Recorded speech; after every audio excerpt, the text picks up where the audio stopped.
was like a turning.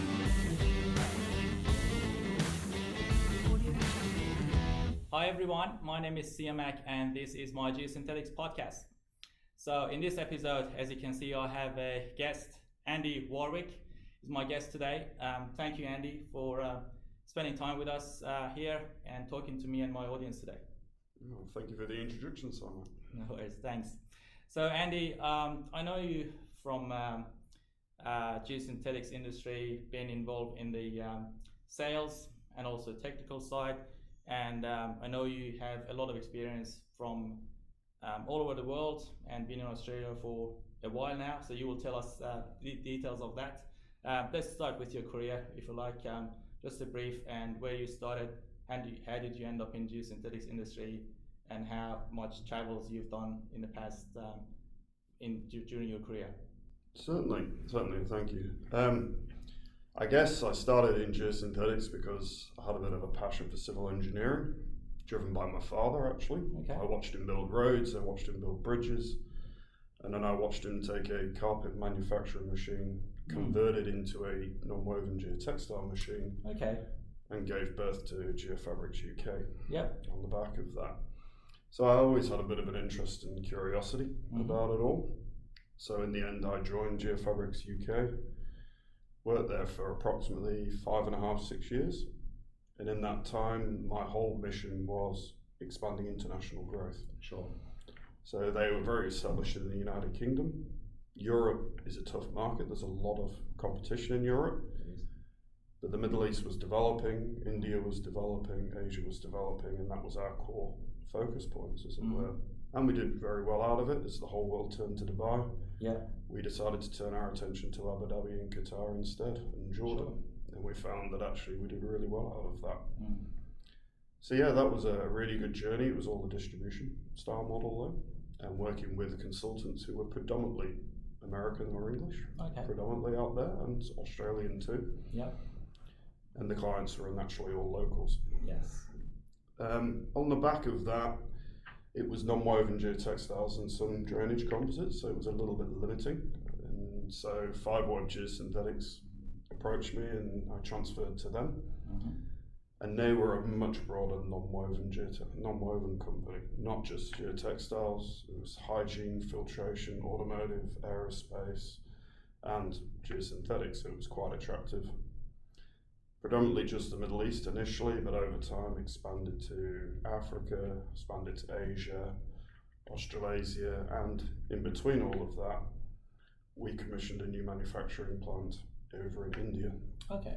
And then once India was all up and running, we then had the challenge of filling the machine with capacity, which anyone in manufacturing will appreciate. That's always difficult. That's right. When that comes over. During the course of that process, Fiberweb owned a business called Boddington's, predominantly a British business, but they had an Australian arm as well.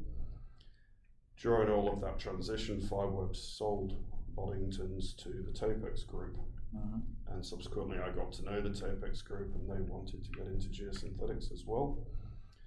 But after some time they struggled, so requested me to transfer to Australia and spearhead their geosynthetics division. After only 4 months, Tapex bought Polyfabrics. Sure. Yeah. And subsequently I transferred over to Polyfabrics at that time. No point trying to do a greenfield site when there was an established entity. So that ran for the last over 5 years. And then Polyfabrics was recently acquired by the Jobro Group. Yep. And due to company realignments and company restructures, if you like, and focus, in just the last week I've transferred to the Global Synthetics. Yep. We're also part of the Jobro Group. That's right. So it's been an interesting career. There's been a lot of acquisitions, a lot of divestments. Yep. In Fiberweb we bought 6 different businesses and sold a few different businesses as well. So yeah, it's been a bit of a roller coaster on that one. That's right. That's right. And how many years in total? Because 5 years in Australia, as you just mentioned. Yeah, coming up to 6 in Australia now. I guess all in probably around 18, 19 years in geosynthetics, roughly. Yeah, I can't think quite when I started now. I think it was 04, maybe 03, 04. Something like that. I lose track. That's right. So you've done business in geosynthetics around the world. Started in Europe, in the UK, India, and now in Australia. So I think you've faced a lot of challenges throughout your career, working in different parts of the world, different business models, and also different cultures. What do you think those challenges would look like? Like, what do they look like, and what has been maybe your biggest challenge throughout these years? Okay, I mean, Europe's very established in geosynthetics and predominantly driven by such a large arrangement of manufacturers that are located. Not everyone realises, but there are 7 non-woven textile producers in Italy alone. Okay. And then you get to Germany and the wider field, so there's a lot of options. Mm-hmm. Similarly in America, there were differences between the US and Europe. Predominantly, if you took landfill, Europe designed landfill for long-term design. Sure. America generally designed it for impact damage during construction. So there's different mindsets and processes. Mm-hmm. When you got to somewhere like the Middle East, it was a real mixed bag of US and Europe. Yeah. So you actually had to be across both terminologies and ASTMs, EN-ISOs. And ISO was a free collaboration of all the standards of Europe, whereas ASTM was more commercially driven. So you always had that combination going on. But Europe, Middle East was good. They actually developed very, very quickly and adopted very, very quickly their acceptance of it. When you got to India, it was always about money. Yeah. It was very, very dollar driven. It was India. Mm-hmm. So they were quite adverse to using geosynthetics, especially in landfill. Okay. Because why can they not just dump the waste? What's the problem? You know, they didn't really understand about leachate getting into the groundwater and what effects that could actually have on people. Mm. So that was a really big education with municipalities and government bodies and so forth. And that kind of expands more and more. And then when you come to Australia again, there's a lot of Europe traits in here. There's also American traits as well that you can see. Some of the big things that hit me in Australia initially was the level of conformance testing you do in some of your applications is 3 or 4 times the amount than any other country I'd ever been to, which just, you took a roll of GCL, they tested it every 3rd roll, and I was like, good grief, you know, I've never come across about that. Yeah. And the amount of dollars in testing and so forth is very difficult, I guess. So that was some things. Other ones that really struck me was certain applications and the lack of geosynthetic use, even though Australia's really well educated on it. You take the rail industry, there's almost an adversity against geosynthetics, whereas in Europe it's used everywhere, in America it's used everywhere, even in the Middle East and what they call the Etihad line, there's geosynthetics everywhere in that, which basically connects Turkey all the way to Oman, right the way through all the countries. Mm-hmm. So yeah, there's a lot of differences in learning all of those. That's right. So probably 2 biggest challenges in Australia. It's a huge country, but a very small population. Yes. And everybody knew everybody, but somebody new coming in, it was quite hard to learn who was who. Yeah. And so forth. So that was always an interesting challenge. Yeah. But probably the biggest one was actually setting up manufacturing in India. There was a lot of bureaucracy, there was a lot of tax. I used to employ a guy who basically sat at the bank every day to try and file checks, and it took him 8 hours a day to do it. So much paperwork and so forth. So yeah, that was really, really challenging to get that up and running, get the skilled labour, get the skilled workforce, get the consistency of polymer production, and then trying to fill the line. Okay. And then politics came into play. A lot of Australians will be familiar with Adani now because of his mine site. Well, Adani owned the land that Taram set up on, as did Alstrom, as did Scaps. We're all on the same land. But he backed a different political party during elections, so they shut him down for environmental reasons. We couldn't do manufacturing for 8 weeks until the election finished. The opposition won. All of a sudden, all the issues with Adani went away. And that just shows you some of the politics that went on as well. That's right. So yeah, it was an interesting journey. Yeah, absolutely. Nice. So Andy, you as you were talking about the challenges, you mentioned some differences that you found between Australia, the industry or geosynthetics market here, compared to the rest of the world. So that's my next question. If you can elaborate on some of those changes or some of those differences that you see between Australia and the rest of the world in terms of material manufacturing or testing, or even like applications, like you mentioned about rail applications in Australia compared to the rest of the world? If you can just give us some description on that. Well, I guess one big thing to remember in terms of polymers, if you take the non-wovens, which also lead into composites, most of the world predominantly uses polypropylene-based non-wovens. Non-woven. Probably, I think the stats are around 70-75% of the world, roughly. Whereas because of the Asia drive, it's very polyester driven here. America will use polyester for road sealing because of the temperatures, but that's predominantly all they use it for. Whereas in Europe, they have a big belief that polyprop's more resistant to all chemical attacks and biological attacks, and that's why they drive that polyprop. Whereas here in Australia, certain bodies or consultancies believe polyprop's a little bit risky because of the UV additives that can go into it. So valid points too. So there's all those kind of little mixtures, if you like. You've been taught one thing, then you have to learn a different perspective or a different way. Coastal defence or coastal protection. A lot of Europe, for example, will go down a rock armour avenue. Primary rock armour, potentially secondary rock armour, and then a textile lining system that will be towed in. Here you like the more natural aesthetical look, so you go more down the bag avenue and that side of things, which again, I get that as well. So again, different approach, different styles. So I mentioned rail was another one. There was a lot of work done into rail, not so much about the construction of rail, it was actually about the long-term serviceability of the rail track. And by using geogrids, textiles, drainage-related materials, and more recently cap replacement materials, they extend the life of the track by 10 to 20 years each easily. And that way you're reducing maintenance costs and all those extra things that go on. Significantly. But I equally take into account, because of the size of Australia, you've got varying soil conditions everywhere you go.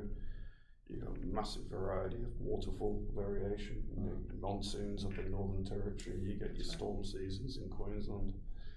In Melbourne, well, we all know the weather in Melbourne, so very, very different as well. Yeah, varies. So yeah, there's all those kind of differences as well. I think the last one which amazed me was the use of biodegradable materials in Australia. It's phenomenal.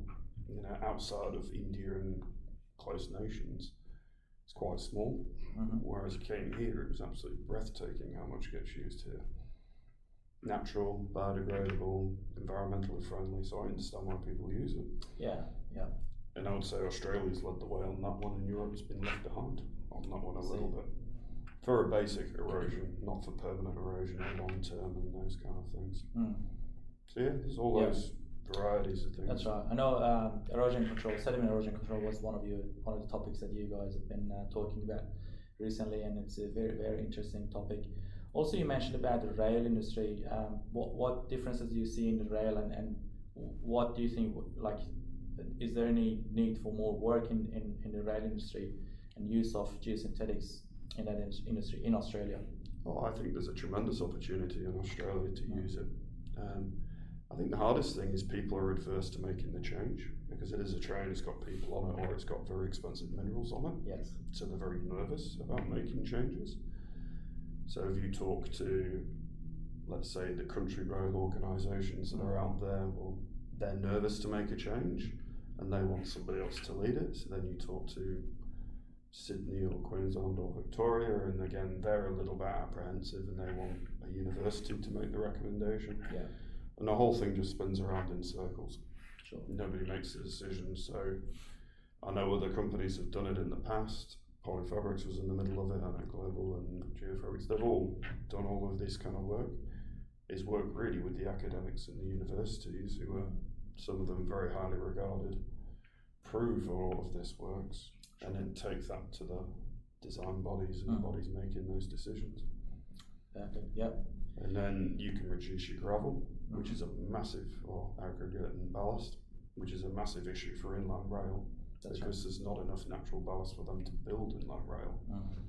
So you need to reduce your ballast in some way, or use secondary ballast and stabilise them.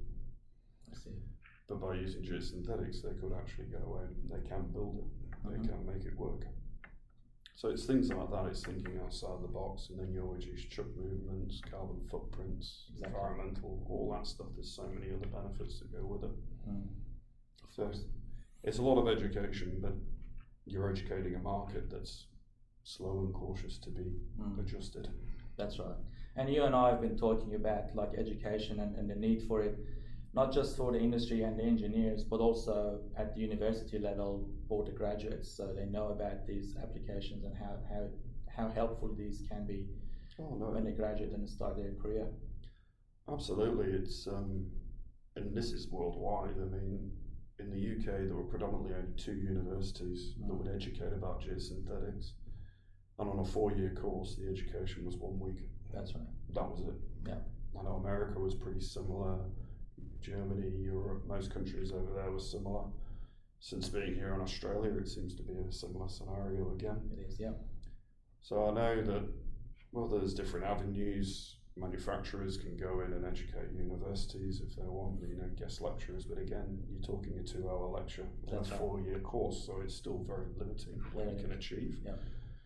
I know the IGS, the worldwide IGS, has launched their Educate the Educators program to try and make some legs there, but it'll take time, unfortunately. So really it's more when the graduates come out, depending on the organisations they join, that's really when the education more takes place. Yeah. From the veterans who are in certain organisations through to the different companies promoting it. Yeah. Yeah, absolutely. Well, now my last question, Andy, about your career again. And I want to know, what was the highlight of your career? Like, I can imagine, coming from the UK to the Middle East to India to Australia, so that's been quite a long journey, and you have had lots of experiences in each of those areas. But if you can tell us one highlight or something even in your personal life or your as you were going through that career. Oh, look, there's a multitude of them. There were certain projects in the Middle East that I was very proud of. Yeah. Getting the Indian plant up and running and filling the capacity to 90% was great. It took 2 years to do it, but we got there. There's so many. I guess one of the biggest ones I always remember that was a real challenge, but it was great, was supplying the London Olympics for their opening and closing ceremonies back in 2012. 2012. Back then, Fiberweb owned Taran, so they were a thermal bonded geotextile based company, but they invested in needle punch staple fibre technology. And I spoke to my boss and said, well, I've got the opportunity to supply this. Will the machine be commissioned and ready on time? Yeah. He said, yep, absolutely no problem, we'll be ready on time. And it was a multitude of different colours we had to supply because it highlights the ceremony. Yeah. Fire retardant additives because you had 80,000 people in a stadium, so you had to make sure it was safe. And I remember the day we were supposed to start manufacturing, the machine still wasn't ready. So we worked with the guys commissioning the line for literally 24 hours over the next 10 days. Yeah. Got it up and running, got it produced, got it made, and delivered it on time. And I remember sitting there at the opening ceremony. It was a technical rehearsal, but we got invited to as a supplier. Yeah. I remember wiping sweat on my brow, thinking, "Yeah, we finally did it." We didn't have a lot of time left, but we pulled it off and did it. So yeah, that was a massive highlight when that went through. Okay. Yeah, really cool. Perfect. No, that's very good. That's very good. That's all we have time for today, Andy. That was great talking to you and telling us about your really fantastic career. Thanks for your time, and thanks to the audience for watching us or listening to the audio of the podcast, and we catch you in the next episode. Thank you. Thank you for listening.